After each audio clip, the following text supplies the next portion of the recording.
विभूतम् सेवे श्रीगिरिमल्लिकार्जुन महालिङ्गम् शिवालिङ्गितम् यामूलम् सचराचरस्य जगतः पुंसः पुराणी सखी व्यक्तात्मा परिपालनाय जगतामाप्तावतारावलिः दुष्टध्वंस सदिष्टदानविधये नानासनाभ्यासिनी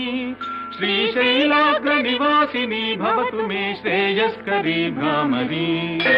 यत्तेजः परमाणुरेतदखिलम् नानास्फुरन्नामभिः भूतम् भावि भवच्चराचर जगद्धत्ते बहिश्चान्तरे सा साक्षात् भ्रमराम्बिका शिवसखी श्रीशैलवासोत्सुका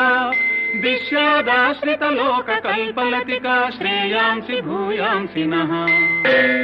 शरणम् तरुणेन्दुशेखरः शरणम् मे गिरिराजकन्यका।